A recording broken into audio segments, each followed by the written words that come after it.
For 30 years, Johnny Carson smiled from behind that desk.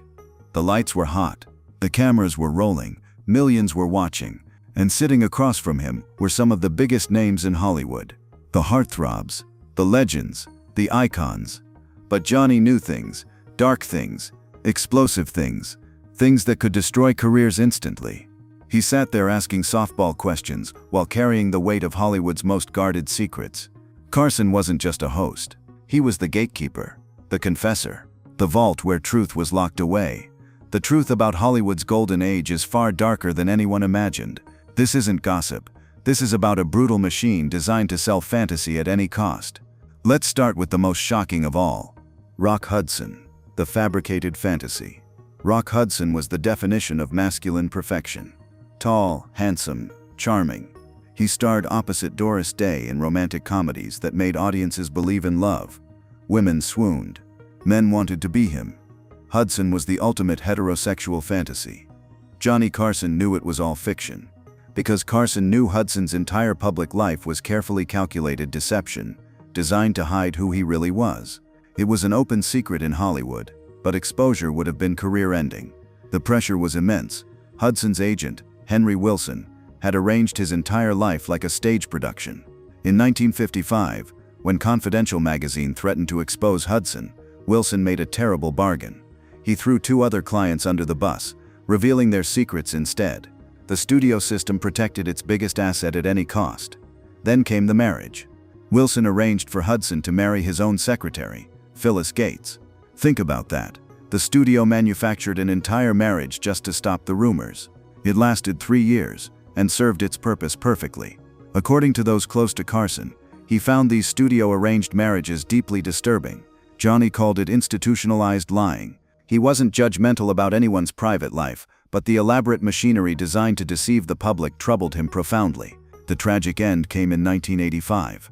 Hudson passed away from complications related to his condition, forcing a public reckoning with the truth he'd spent a lifetime hiding. Carson was deeply affected. He felt Hudson had been trapped in a system that denied him the dignity of living authentically. But Hudson wasn't the only matinee idol playing a part. Cary Grant, the perfect performance. The man who defined sophisticated masculinity for generations. He was the quintessential ladies' man, the star of countless romantic films.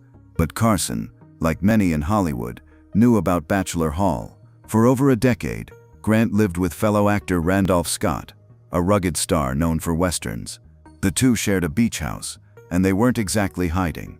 They posed for domestic photographs together that were published in fan magazines, photos showing them exercising, preparing meals, and relaxing at home. Today, we'd instantly recognize them as a couple. Back then, the studios managed to spin them as bachelor buddies just sharing expenses. Grant maintained his public image with an iron grip. He presented himself as the ultimate leading man, the dream of millions. And he protected this image through 5 marriages, 5 separate marriages, all to women, all to keep the public narrative straight, to sell the fantasy. Now picture this. Johnny Carson is sitting at his desk. The lights are hot, millions are watching. Cary Grant is on the couch radiating that perfect, effortless charm. Carson found it completely surreal to interview him. He had to sit there, smile, and play the game. He had to discuss Grant's life, his wives, his Hollywood romances, all while knowing that the most significant loving relationship in Grant's life was very likely with another man. It was a performance inside a performance. Carson was watching a man play a character, who was in turn playing a character for America. What most people watching at home never understood was that the Cary Grant persona was itself a total creation. It was a brilliant lifetime performance played by a man named Archibald Leach. Leach designed this character, this brand, to navigate a world that would never accept his authentic self. It wasn't just a stage name, it was a suit of armor, a perfect mask. Marlene Dietrich. Sophistication as shield. Marlene Dietrich was different. She brought European sophistication and an air of mystery to Hollywood that audiences found captivating. Carson interviewed her multiple times and had genuine admiration for her. He found it remarkable that she had managed to be relatively open about her fluid private life, even in an era where that was unthinkable. Unlike her American contemporaries, Dietrich made little effort to hide her preferences from industry insiders. She was married, yes, but she had well-documented affairs with both men and women. What impressed Johnny was Dietrich's flat-out refusal to be shamed. She developed a persona where her intimate sophistication and European background created a space for her to live more authentically. Her androgynous style, the men's suits, the deep voice, was part of this. She made her ambiguity part of her mystique, turning a potential career-ending vulnerability into a tantalizing strength. She was, as Carson saw it, hiding in plain sight. Raymond Burr, the ultimate lie. We know him as Perry Mason, the brilliant attorney who always found the truth. His authoritative presence made him one of television's most beloved figures. Carson interviewed Burr multiple times, and he later told friends it was a remarkable experience. Why? Because Burr had constructed an entirely fictional biography to hide his private life. Burr claimed to have been married 3 times. He invented a tragic backstory where his first wife and their son allegedly perished in a plane crash. He even spoke of military service that never happened. In reality, Burr lived for the last 35 years of his life with his partner Robert Benavides, whom he met on the set of Perry Mason. Johnny apparently described it as interviewing a character rather than a person. He found it profoundly sad. The ultimate truth seeker on television was forced to live the ultimate lie. All because of the fear of what the truth would do. But some stars didn't hide. They bent the rules and dared the world to look. Katharine Hepburn and Spencer Tracy, Hollywood's greatest myth. You've heard of Katharine Hepburn and Spencer Tracy. Their relationship stands as one of Hollywood's most celebrated love stories. A 26-year romance portrayed as the epitome of devotion. The thing is, Carson knew it was more complicated. He had interviewed Hepburn multiple times and genuinely admired her. But he found it fascinating how thoroughly the public had embraced a narrative that contained significant elements of fiction. According to Carson's private reflections, he believed their relationship was largely a mutually beneficial arrangement. Here's the breakdown. Tracy was Catholic who wouldn't divorce his wife. This affair with Hepburn provided a socially acceptable explanation for his separation.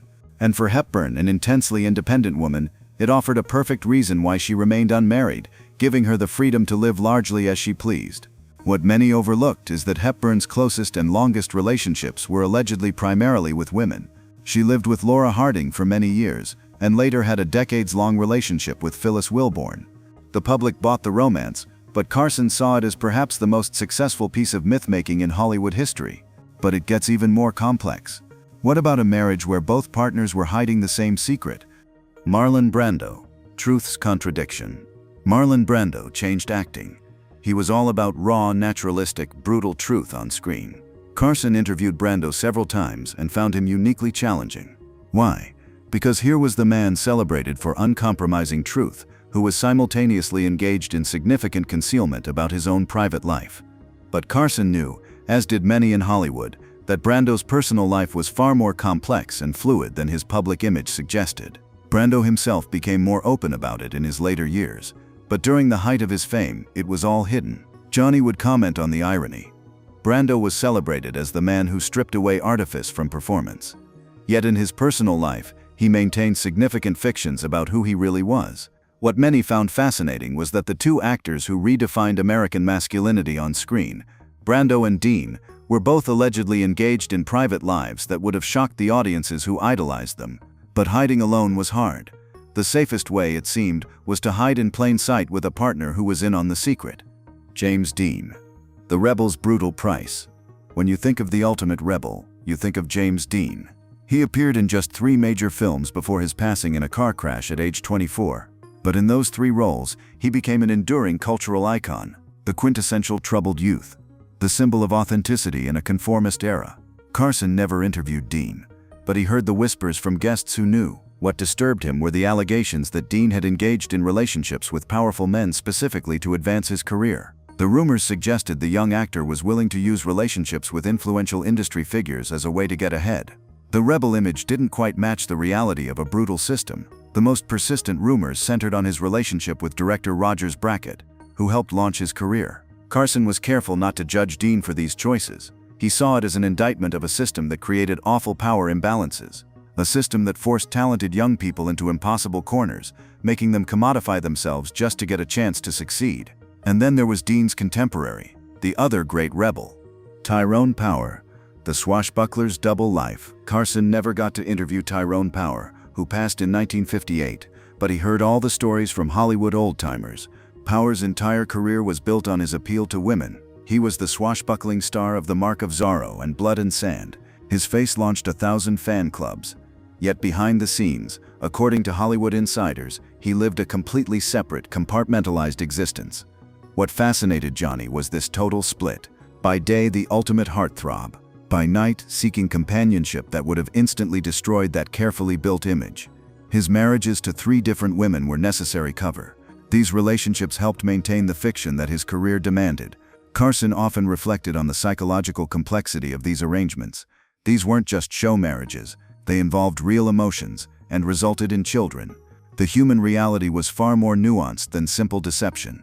It reflected the limited and terrible options available to stars who didn't fit the mold. But not all secrets were about hidden partners. Some were about how stars even got their careers in the first place.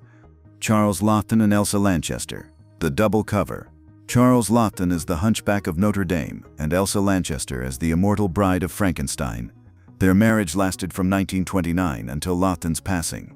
On the surface, it was one of Hollywood's most enduring unions. Carson found this one particularly fascinating. According to Hollywood insiders, both partners had same gender preferences. Their marriage was essentially a double fake, a mutual cover story that protected both of their careers. Johnny interviewed Lanchester several times after Laughton's passing, and found it remarkable how she honored their marriage while carefully avoiding any details that would contradict the official story. It was a creative solution to an impossible problem. In an era where the truth meant career-ending trouble, they formed a supportive friendship that allowed both to thrive. But perhaps the most elaborate, heartbreaking fiction of all belonged to someone else entirely. So what do we make of all this decades later? Is this just old Hollywood gossip? Are these just rumors, fun to whisper about? Or are we missing something fundamental about how this all works? The thing is, Johnny Carson sat at the center of this universe for 30 years. He wasn't on the outside looking in. He was the inside. He saw the masks. He saw the cracks. He saw the terror in their eyes when the mask almost slipped. He wasn't just a host. He was a gatekeeper of secrets, the vault where the truth was kept. People watching this today might wonder, did this all just happen back then? Is this just a story about the old days? Or is Hollywood still the same machine? What Carson confessed wasn't just gossip. It was a look into a system, a brutal machine designed to sell a fantasy. It sells that fantasy at any cost, even at the cost of the actors' real lives. These 9 stars, they weren't just actors. They weren't just rich and famous. They were survivors. They survived an era that demanded they live a total lie 24 hours a day, 7 days a week until the day they died. So was Carson right to keep these secrets? Or was he part of the problem? Let us know below. Like and subscribe for more hidden truths.